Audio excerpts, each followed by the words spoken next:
আসসালামু আলাইকুম।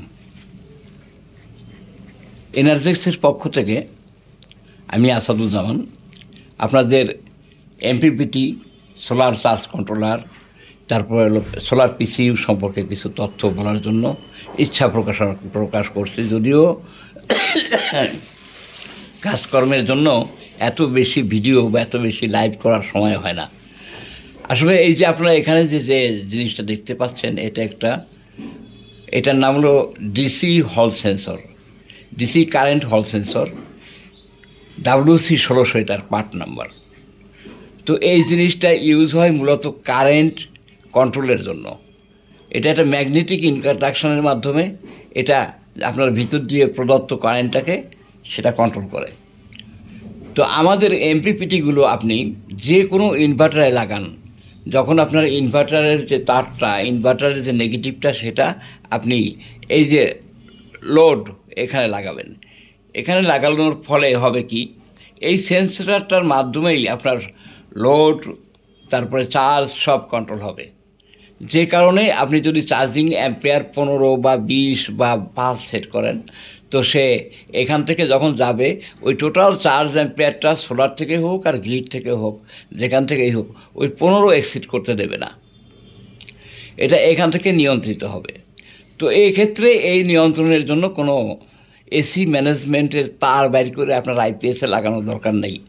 360 হোক, 4 স্টেপ হোক, নর্মাল ডিএসপি হোক, অথবা আপনার স্কোয়ার ওয়েভ আইপিএস হোক, যেটাই হোক না কেন, আপনি যখন লোডের তারটা এখান থেকে নেবেন, তখন এ নিয়ন্ত্রণ করে আপনার এই অ্যাম্পিয়ারটা কখনোই সেটিংস ভ্যালু থেকে অতিরিক্ত করতে দেবে না। এই যে বর্তমান দেশে যে সমস্ত প্রযুক্তি প্রচলিত আছে, শান্ট রেজিস্টার দিয়ে যে এমপিপিটিগুলো করায়, এগুলোর সব ধরনের টেকনোলজি এনার্জেক্স কর্তৃক আছে, কিন্তু আমরা এগুলো করি নাই কেন? এইটা ব্যাটারি নষ্ট হয়ে যাওয়ার পরে দায়বদ্ধতা থাকবে বিধায় আমরা এটা করি নাই। তাছাড়া আমাদের আরও কিছু সংযোজিত আছে। আমাদের প্রত্যেকটা এমপিপিটি আপনার সিঙ্গেল কয়েল, 2 কয়েল, এটা হলো ডিএসপি, এটা হলো STM32, প্রত্যেকটা কয়েল এমপিপিটি আমাদের, এটা 2 কয়েল, 3 কয়েল, 4 কয়েল পর্যন্ত আছে। 4 ইন্ডাক্টর আসবে ইনশাল্লাহ। তো আপনি এটাতে আরও কিছু অতিরিক্ত সংযোজন করা সম্ভব, কারণ একটা ডিএসপি আইসিতে 14×28টা পিন, কিন্তু আমার এই এমসিইউটার 40টা পিন। আমি প্রোগ্রাম থেকে যে কোনো অপশন বের করতে পারি, এবং 40টা পিন আমার কাজে লাগে নাই। এখনও আমার 5 থেকে 7টা পিন খালি আছে। আমি যদি মনে করি যে কোনো অপশন ইন করব, সফটওয়্যার থেকে এটা ইন করা সম্ভব। এভাবেই আমরা যেমন আরও 2টা ইন করছি, সেটা হলো ডে নাইট সুইচ। আপনার ইনভার্টারটা দিনে সোলারে চলে যাবে, সোলার চার্জ পাইলেই, তাও সেটা সেটিংস ভ্যালুর উপর আপনি করতে পারবেন। সোলারের চার্জ 5 অ্যাম্পিয়ার থেকে 30 অ্যাম্পিয়ার, যে কোনো সেটিংস ভ্যালুতে গেলেই ও তখন সোলার প্রায়োরিটি অন করে দেবে। অন করে দিলে আপনার গ্রিড চার্জ বন্ধ হয়ে যাবে। এটা হলো কোন কোন ইনভার্টারের ক্ষেত্রে, যেমন ডিএসপি 4 স্টেজ, তারপরে আপনার 360, আর আমাদের তো STM32 আছেই। আরেকটা ব্যাপার হলো যে যদি আপনি মনে করেন যে আপনার পর্যাপ্ত লোড উঠছে, আপনি ব্যাটারি ফুল চার্জ চাচ্ছেন না, আপনি 30 অ্যাম্পিয়ার চার্জ উঠলেই বা 20 অ্যাম্পিয়ার চার্জ উঠলেই আপনি এসি ব্যাকআপ মোডে চলে যাবেন, তার জন্য আমাদের চার্জ ম্যানেজমেন্ট ট্রান্সফার একটা সুইচ সংযোজিত করা হয়েছে। এবং আপনাদের যারা গ্রাহক, তারা যদি কোনো ভালো বুদ্ধি আমাদের দিতে পারতেন যে এটা হলে ভালো হতো, সেটাও আমরা করে দেখাইতে পারতাম। তো আমাদের এই WC1600 এটা অত্যন্ত কস্টলি বিধায় এই প্রোডাকশনে কেউ যায় না। এটা আমরা নিজেরা করতেছি। একমাত্র কারণ হলো যে জনগণের ব্যাটারি যাতে নষ্ট না হয়।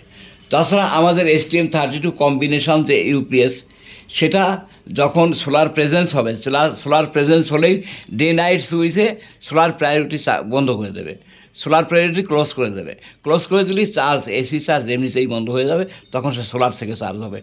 2টা চার্জ একসাথে হওয়ার কোনো সুযোগ নাই, সেটা 360 হোক, এমপিপিটি হোক, নর্মাল ডিএসপি হোক, যেটাই হোক, সেটিংস ভ্যালু থেকে চার্জ এক্সিড করার কোনো সুযোগ নাই।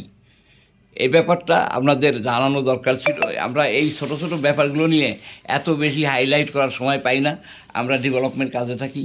এখন আমাদের এইটা সিঙ্গেল কয়েল, আরেকটা আছে 2 কয়েল, 3 কয়েল, 4 কয়েল, 120 অ্যাম্পিয়ার পর্যন্ত আমাদের প্রোডাকশন আসতেছে। তাছাড়া আরেকটা ব্যাপার হলো যে একটা ইন্ডাক্টর আমি আপনাদেরকে বোঝাই, মোটর সম্পর্কে বোঝাই। সিঙ্গেল ফেজ একটা মোটরের ক্ষমতা যতই দেন, আর 3 ফেজ একটা মোটরের ক্ষমতা। তো এক ইন্ডাক্টর দিয়েই যদি 70-80 অ্যাম্পিয়ার হতো, তাহলে বিশ্বের সবগুলো company 2 inductor, 3 inductor, 4 inductor MPPT করতো না। আমাদের এই যে এটা 3 ইন্ডাক্টরের কাজ 3 ইন্ডাক্টরের মতোই। ওরা এক ইন্ডাক্টর দিয়ে আপনি 80 অ্যাম্পিয়ার দেবেন, এটা হবে না, এটা হয় না। এটা কয়েল স্যাচুরেটেড হয়ে যায়, তাছাড়া ওই পরিমাণ পাওয়ার পাওয়া যায় না, পাওয়ার লস হয়। এগুলো টেস্ট করলে আপনারা বলবেন। আমাদের একটা 3 কয়েল নিয়ে, যারা এক কয়েল দিয়ে 80 অ্যাম্পিয়ার করে, তাদের একটা নিয়ে যদি আপনি টেস্ট করেন একই প্যানেল লাগায়, তখন বুঝতে পারবেন। আমাদের অফিসটা 9 তলার উপরে, যে কারণে আমাদের প্যানেল সংযোজন করতে জায়গার সংকীর্ণতার জন্য আমরা এগুলো খুব ভালোভাবে দেখাতে পারি না। কিন্তু আমাদের মাল বিভিন্ন জায়গায় চলতেছে। শুধু তাই না, আমাদের 1 ইন্ডাক্টর বা 2 ইন্ডাক্টর একই সোলারে আপনি একটা খুলে আরেকটা লাগাই দেখবেন যে কোনটা ভালো। টেস্ট করে আমাদেরকে জানাবেন। এই ধরনের বহুত প্রমাণ আমাদের আছে। তো এই আর কি। তো আমাদের যে 360 আর একটা ব্যাপার হলো, আপনি পাওয়ার সেভিংসের জন্য তো এই পণ্যগুলো ব্যবহার করবেন। 1 নম্বর হলো আমাদের এফিসিয়েন্সি হাই। 2 নম্বর হলো আপনার কোনো ক্রমেই হল সেন্সরের কারণে কোনো অবস্থাতেই সেটা সেটিংস অ্যাম্পিয়ারের বেশি ঢুকবে না, এবং এটা আপনি নিজেই সেটিংস করতে পারবেন। আর 3 নম্বর হলো যে আইসোলেট ট্রান্সফরমার। এই ব্যাপারটাও আপনারা একটা আইপিএস ব্যাকআপে চলে যদি 5 ঘন্টা, তো আপনার অনলাইনেই চলে হয়তো 10 ঘন্টা বা 15 ঘন্টা। তো সারা মাস ব্যাপী দেখা যায় যে আপনি 1 সপ্তাহ ব্যাকআপে চালাইছেন, আর বাকি যে 20 দিন, ওই 20 দিনই আপনি অনলাইনে ছিলেন। সেক্ষেত্রে ট্রান্সফরমারে একটা সাইন ওয়েভ ট্রান্সফরমার সবসময় লিড থাকে। লিড থাকার কারণে একটা অ্যাম্পিয়ার খায় এবং একটা পাওয়ার লস হয়। সেই লসটা আমাদের কোনো মডেলই হবে না, আমাদের 360তেও হবে না, আমাদের এসটিএমেও হবে না। এটাই সংক্ষিপ্ত বক্তব্য। আপনারা নিজেরা দেখে টেস্ট করে বুঝে মাল ক্রয় করবেন। আমরা যদি বেটার দিতে পারি, আপনারা বেটার কিনবেন। আপনার শাক দিয়ে মাছ দেখা যায় না, কোথায় এসটিএম টেকনোলজি আর কোথায় আপনার একটা DSP technology, STM technology, Pakistani technology, সবগুলোই আমার কাছে আছে। আমি টেস্ট করছি। STM32-তে যে গেইন এবং যে চার্জের যে প্যাটার্ন, এই প্যাটার্নই আলাদা। হ্যাঁ, তো এইগুলো আপনারা মানে একটাকে ঢাকার জন্য আরেকটাকে, এটা অভিনব ব্যবসায়িক কিছু পলিসি আছে। যেমন আমাদের হল সেন্সর ডুয়েল আউটপুট, এর ইন্টারলিঙ্ক, এটা একটা বিশ্বখ্যাত একটা ভালো প্রযুক্তি। এটাকে ঢাকার জন্য আপনি একটা এসি চার্জ ম্যানেজমেন্টের তার বাইর করে দিয়ে মানুষকে বুঝাবেন যে এই হল সেন্সর আর এইগুলো দরকার নাই, এইসব ভুল তথ্য এগুলো বাদ দেন। যেটা সঠিক তথ্য সেটা প্রকাশ করেন। আমাদের ওই তারই বের করার দরকার নাই, এমনি চার্জ ম্যানেজমেন্ট হয়ে যাবে। এবং অটো ব্যাকআপে আপনি অ্যাম্পিয়ারের উপর সেট আপ করতে পারবেন। আপনি ডে লাইট সুইচ পাবেন। আরও কয়টা অপশন দরকার আপনার, সবগুলো সংযোজিত করে দেবো। আসসালামু আলাইকুম, সবাইকে ধন্যবাদ। ভুল প্রচার থেকে বিরত থাকেন এবং ভালো জিনিস বুঝতে চেষ্টা করেন।